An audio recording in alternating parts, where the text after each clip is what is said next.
আমার ছেলে আমাকে সালাম দিয়ে বলে, হ্যালো আম্মু, আমি তো হাঁটতে বের হয়েছিলাম, আপনাকে তো বলে বের হয়নি। আম্মু আমি তো আন্দোলনে আসছি। বাবা তুমি কোথায় আন্দোলনে গেছো?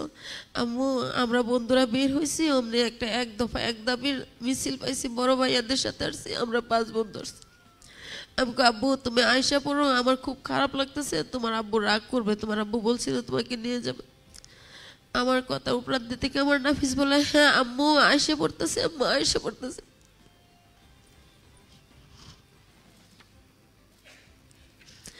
এটাই ছিল নাফিসের সাথে আমার শেষ কথা।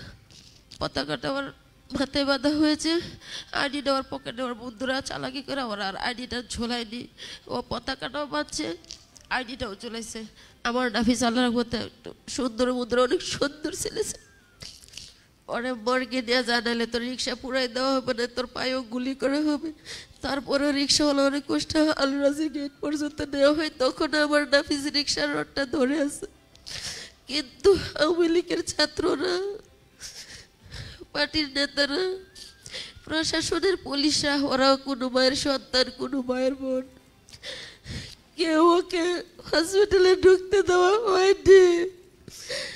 আমার নাফিসকে কেউ হসপিটালে ঢুকতে দেওয়া হয়নি। তখন আমার এখনো নামাজে গেলে যখন মনে হয় এভাবে আমার নাফিস পড়ে আছে, আমি মোনাজাতে গেলে আমি ঠিক থাকতে পারি না।